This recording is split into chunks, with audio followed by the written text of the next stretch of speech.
You talked about, quickly, and then we'll head over to Amy, you talked about yesterday bringing out strengths, and I loved that. I was like, I love how he's like talking about like, I'm going to look at my artist's strengths and then I want to try and pull those out. So this guy you obviously couldn't talk to. You just had to literally look at his work. What do you think is the strength you pulled on in Davide's run, the 7 or 8 issues that you did? Yeah, it took a while. It took a while to kind of get a handle on his work, because I've seen his, I looked at his Italian work, and it was sort of, it was a lot of Westerns. Oh yeah. Which is actually a lot closer to what Northlanders. There's things to be, there's parallels to be drawn between a Western and like a Viking story, I think. Sort of like these pioneers in harsh lands, right, or whatever. Yeah. I think I sort of like instinctually had a thought that he'd be really good on the action stuff, and so I really put that to the test. Cool. And to sail through. Yeah, but that was like a little bit different, because Northlanders also is a book where that's designed to have rotating artists on it. So it wasn't like I was looking for an artist to define the book. Mm-hmm. You know, he defined that arc, you know. Yeah. But now we're just moving on to like, you know, a whole new arc with a different book. Yeah, no, I love that. Whole new artist and everything. It's kind of cool to discover that. But Ricardo, like I saw the sample pages, and I was like, all right, this guy is not afraid to draw a lot of stuff on the page. So I was like, I'm gonna give him like, you know, and he does have a lot. Like double page spreads. He hadn't even been to New York for like a year. Google book. And, yeah, I took a lot of pictures for him too. But I became very confident that I could like draw. I can make him draw really hard things, really insane city backgrounds, ruins. Interesting shots too, crazy shots. Yeah.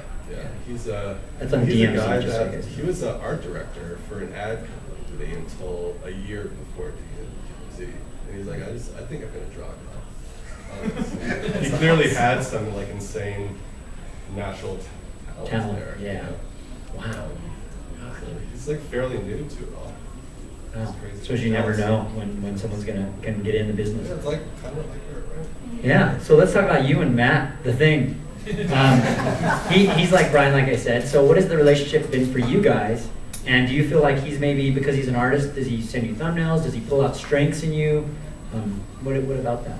I was actually somewhat wary of the thought of working with an artist, thinking that possibly he would not like how I approach it, since he would approach it differently. Mm-hmm. But that's definitely not Matt at all. I think he's a very good collaborator. He knows how to let go, and he also knows how to see how people do something different, but also very well.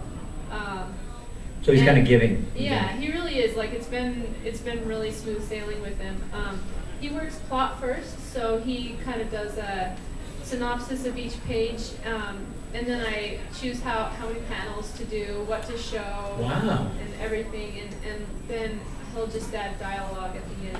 So you actually have a say in the page layout? Because Brian, don't you like usually name how many panels you want on a page usually? Yeah, I think Matt's one of the few guys that can get away with writing a plot style script. You know, there are times like with Demo and some of like the other books that are like holdovers from my like indie days.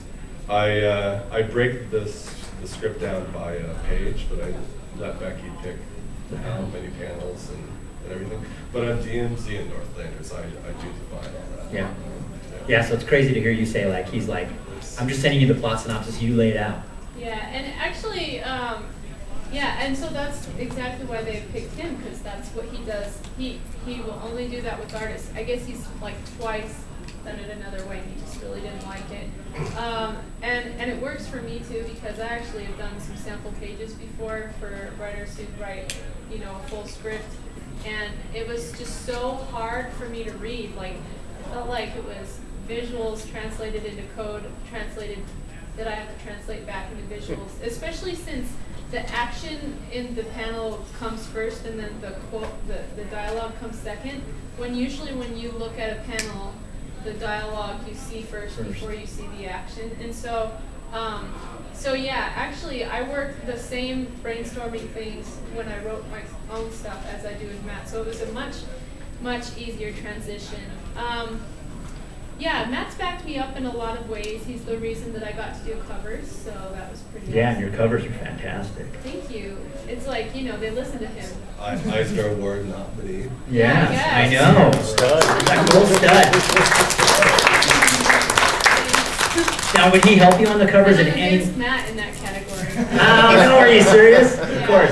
Now, were you ever? By the way, I'm going to be getting get your questions ready because I'm going to have you guys come up and give me a few of them in a minute. What were we talking about? Oh, the covers. Does he ever send you any ideas for covers, or is it all you? I usually just come up with stuff, and Okay. like the only time that he's ever really drawn things is like, well, when we first were doing concept design, he had not an idea on what to do with Madame Xanadu, but ideas on the different renditions of Phantom Stranger throughout different periods of time, so that was helpful.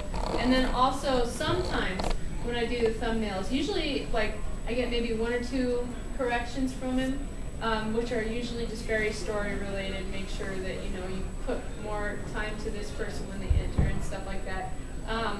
And sometimes to demonstrate, he'll draw it. And like with Matt, he's one of those artists, unlike me, who can just make something look like something with 3 lines. You know what I mean? And so it's very easy to understand what he wants, which is kind of cool. That's great. Yeah. Yeah. Cool. So we're going to go to a quick. Did anyone have a question you want to hand me, and I'll ask your question? Getting a. Okay, we have a gentleman. He wants to know, what are you currently reading, comics or otherwise? Let's both of you answer. Thank you.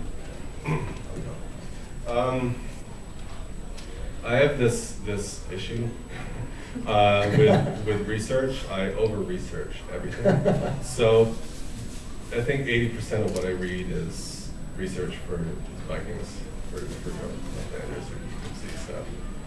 It's usually not non-fiction and really kind of dry. I really have to stop. Anyway, so I don't actually read a whole lot other than that. I just got, and so like after I read 5 volumes of some dry academia on like, I don't know, history, I feel the need for like a palate cleanser. So I just read this book, Child 44, which is like a historical thriller. I'm kind of into those when I need a break from using my brain. I know that sounds really Is it a recent book? yeah, it is. Oh, cool. It's a couple of years. As far as comics go, I read some manga. I read 20th Century Boys, Pluto, Gantz, which is like great, like unbelievably great, like really, really gross and weird. Who publishes Gantz? I think it's Dark Horse, I think it is. I read Scalped. Like I read a lot of Vertigo books. I read a lot of books that my friends write. I don't read a lot of Marvel books, I have to say. I think the last Marvel, I mean, I gave Punisher Max a try after Garth Ennis left, but those were really big shoes to fill. Yeah. I just couldn't get, I don't know. That book was so, in my mind, that book was really Garth. And once he was gone, I kind of I lost it. That's kind of it. Like I said, I don't read a lot of comics. I feel like the more comics I make, the less of them I read, which is kind of a shame. And I've heard that's true of a lot. I hear that a of lot, writers, yeah. I always think it's like knowing how a hot dog is made. Like all the magic and the mystery's gone once you see how they put it. Right. You also see that in comedy shows, like when it's a lot of comedians in the audience because they're not laughing because they're investigating the jokes, kind of thing. Yeah, and once you like you read a comic, I'm paying attention to everything but what I'm supposed to. Right. I'm like, oh, that colorist is interesting. What's his font? Yeah. That's an interesting plot device. Yeah. Amy, how about you? Well, just to comment on what Brian just said, a lot of times when I read now, I start to think like, I wonder how they feel about these pages, if they're proud of them, if there's something that they want to change, kind of stuff, which is the last thing that you want people to think. You know what I mean? Like, I wonder if they got along with their inker and their You're thinking about the relationships behind the scenes. I wonder if he knew who Matt Wagner was. Yeah, I wonder if they ever thought about Matt Wagner when they Just call him a thing.